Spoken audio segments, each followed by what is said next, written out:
Staying in the House District 19 race, Mark Hermas, the idea of taxes. Are there any tax cuts, tax relief policies you'd like to see the legislature pursue next year in addition to what was already passed this summer? In particular, is there anything the state can or should do regarding local property taxes? I do like some of the elements of the current tax cut that passed, and that is that if you look at it for, especially in retired, as far as the initial amount reduced for the property valuation. So we have the appeal process and everything else, but by increasing that valuation, it would be an instant tax relief for many of the 55 plus. I really think that the energy taxes are quite high. I would be looking in that area, and then from that point, Kansas is amazingly high for the sales tax. Probably, I mean, I'm just thinking in my head, Salt Lake City, Wichita, and Kansas City. Johnson County is pretty much the highest in the nation. You can fact check me, but energy. I do like some of the features of the current real estate property tax benefits, and then we can move from there. Thank you. Rounding out this question, we'll go back to Jerry Charlton in the District 20 race, and also give you a chance to respond directly to some of the things that Mary Lynn Hoskins said, pointing out what she called demonstrably false claims in some of your mailers, but also in addition, the issue of taxes. Would you want to see the legislature pursue more tax cuts and relief policies next year? Yes, so there was, prior to the tax relief that was passed in special session just recently, there was 2 other tax bills that were presented by the Republican-controlled legislature. Mary Lynn was in the minority and voting against those twice. It needed to go to special session in order to get it passed when Governor Kelly was approving the Republicans' bill. And it finally got passed. Call it political gamesmanship? I would, because it's right before the election. So yes, you know, everything that was mentioned in my mailers is spot on. And as far as tax relief of all the categories, it didn't go far enough with property tax. That's what I'm hearing across the board when I knock on doors. And particularly in our district, there's a lot of retired citizens that are living on fixed incomes. You know, with the increased valuation of properties, the taxes are going up. We need tax relief more than what we got. Mary Lynn, just give you a chance, 30 seconds to respond. Second time that Jerry has mentioned the idea that you voted against tax cuts before you voted for them. I seem to remember that in some other political race. But Mary Lynn, if you want to respond to that. I really do, because my opponent's website was published in August when the tax bill had been passed, and I had already voted for them. And he said that he would take care of business where our current representative has fallen short, and his number one thing was eliminate taxes on Social Security income. Did that. Reduce property and income tax. Did that. So those are demonstrably false, and I brought receipts that will show links to every single falsehood that is on his website. We don't want to get into an extended back and forth about this particular thing, but do want to get to other issues, and the order falls to Stephanie Clayton in House District 19. I think at least 3 of you mentioned education or public schools in your initial responses about priorities in your districts. Let me ask a question about education. In recent years, Kansas lawmakers have debated measures that would, in some way or another, allow taxpayer funds to go to students and families not enrolled in public schools, including a proposed voucher program that was at least debated in 2023, didn't pass. Tax credits for families in private and parochial schools, that was debated earlier this year.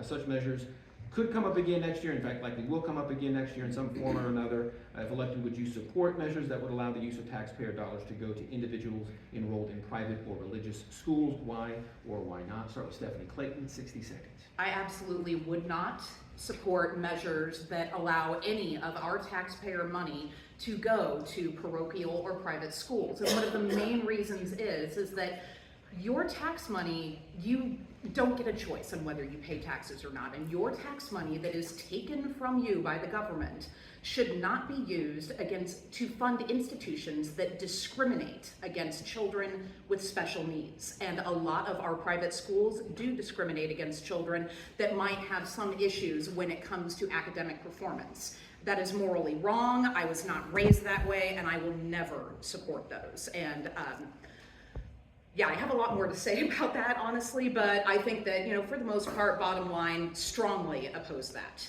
Staying in House District 19, Mark Hermas, the idea of allowing taxpayer dollars to go to individuals or families enrolled in private or religious schools, would you support that? Why or why not? On that particular issue, I would have to see the legislation specifically, because initially I would not support in the private or religious school, but I would consider the fact that homeschooling is an option, considering the fact that if you look at the educational levels that we're putting out in the Kansas schools, ACT scores are just unbelievable. I have heard as low as some districts going to 3, highs in the 22s, and that just signals some message to make change. And that change, many parents may consider homeschool, and if that option is one of theirs, then we should, as legislators, consider what options we can do to help them and assist them in parental care of their children.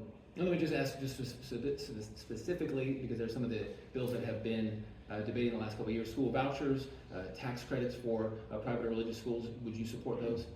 If it goes to private or religious, I would probably not be in support of it. I would again have to read the legislation. Going to House District 20, Jerry Charlton, this question about education, taxpayer dollars going to individuals or families enrolled in private or parochial schools. Do you support that? Why or why not? I support public schools and will fully fund them. Accessibility is the key. With tonight's tone, we sometimes forget about who we're trying to support. It's the kids. Some vulnerable kids need access. Kansas has 2 common sense programs that give families access to educational choices that help the students succeed. Open enrollment gives students access to public schools outside their home district. It can help them succeed academically, and we all want that. Tax credit scholarships give the most vulnerable and disadvantaged students access to schools where they can succeed. Tax credit scholarships don't divert money from public schools. These scholarships are a very small part of the state general fund and not from the education budget. Staying in House District 20, Merriam posting this question about using taxpayer dollars for to go towards individuals, families with who might use it for private parochial schools. Your stance on this?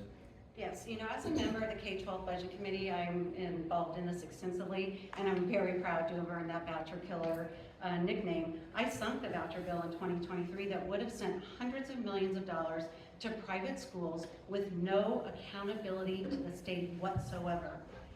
Are you aware that 70% of vouchers nationwide go to students already enrolled in private schools? When Iowa passed that, their private school tuitions went up and those students did not gain additional access. Did you know that learning losses from new voucher students across the nation rival those from Hurricane Katrina and COVID? In 2023, Utah school choice lobbyist Allison Sorensen said the quiet part out loud. She said, "I want to destroy public education." Not on my watch, District 20. And I'd like to say a little word about those tax credit scholarships. In 23, there was a bill that would have given 100% tax credit for people who donate. That means that entire churches could tell their congregations, just donate your entire tax liability and you will get it all back. Another question, this one from the audience, different from any questions we got in the first form, so I'm going to ask it just because it's new. Throws you a little curveball if you were in here before and saw the questions I asked. This one starts with Mark Hermes in House District 19, that race. This audience member asks, do you support Medicaid expansion? They go on to say this would provide health insurance to 150,000 Kansans who are mostly employed but working low-wage jobs without health care or benefits. And I will just add, this issue has come up, I think, pretty much every year for nearly a decade. Always kind of gets stopped because of the Republican majority. At least many members of that caucus oppose it. But do you support Medicaid expansion? And we'll start with Mark Hermes, 1 minute. For Medicaid expansion, first off, it does benefit many who have no options other than that. So as far as the expansion goes, in situations of need, I support health care for those in need. The level of expansion would, of course, be, again, the issue and the debate, but I, like some, have concerns about, in the past, getting insurance, keeping that insurance, and it is an issue, and healthcare will be a huge, huge, huge issue for the future. I do support, and I support healthcare for all. And just to drill down on your answer just a little bit, what qualifications, what limits, what terms? Because you mentioned expanding, but maybe not as much as maybe the questioner suggested. I didn't really see a suggestion as far as where the questioner was. Well, she mentioned that, including all 150,000 Kansans who it's estimated would be impacted by full expansion? Is there some sort of level maybe that you would not want to expand that far? I would still have to see the limits on that, but I support healthcare for Kansas, and that would include then all 150,000 if they were in need. Going to the District 20 race, Jerry Charleman's question about Medicaid expansion from the audience member, do you support it? Why or why not? I support better access and lower cost for healthcare. Associated health plans, health savings accounts, and short-term policies are much less expensive than the marketplace. We can increase the reimbursement rates for Medicaid, helping our hospitals. We should prioritize funding for persons with disabilities and work to eliminate waiting lists. However, 19 to 64-year-old able-bodied Kansans qualified for very cheap rates without having to expand Medicaid. Expanding Medicaid that's not operating efficiently now would further exacerbate the current inefficiencies. Additionally, the $1 billion plus added cost for expansions would strain the funding of education and infrastructure that is critical services needed to drive our economic growth and job creation. Saying in House 20, Merriam Hoskin, Medicaid expansion, do you support it? Why or why not? Absolutely. From day one, I've been a huge supporter of Medicaid expansion. We have foregone $8 billion in our healthcare economy by not expanding Medicaid, which 40 other states have done, and none of them have rescinded that support. Governor Kelly has been working on this since she got here, since we elected her in Kansas, and her proposal this year met every single opponent situation that the Republicans have used to not expand it. Our chambers of commerce, our Leawood Chamber, our Overland Park Chamber, and our Greater Kansas City Chamber of Commerce, of which I am endorsed, all support this.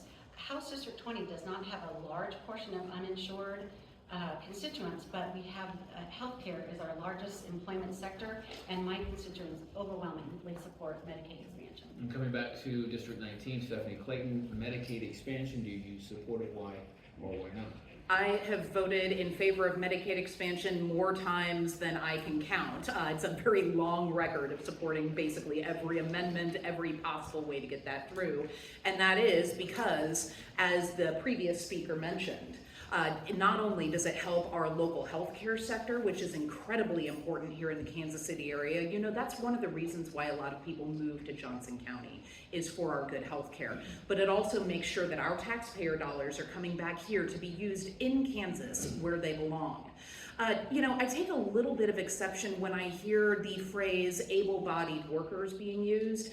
I was once one of those able-bodied workers. When I was in college, I worked 3 jobs. And none of those jobs provided health insurance, and yet some of our most hard workers are the ones who don't get that guaranteed health care.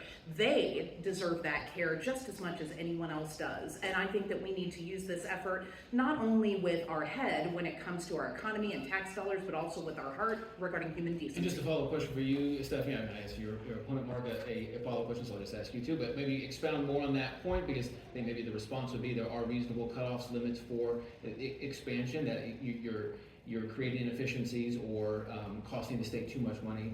Someone's going to have to pay the bill down the road, so respond to that. I do not think it is going to cost the state extra money to provide baseline health care. So for instance, if people are able to go and get health care with their primary care physician, that can head off more health care issues down the road, and frankly, end up saving taxpayers and businesses money when it comes to people who might have longer term untreated chronic illnesses that might have gone treated had they had health care when they were younger. So no, I believe in those savings immediately, and expansion can help with that.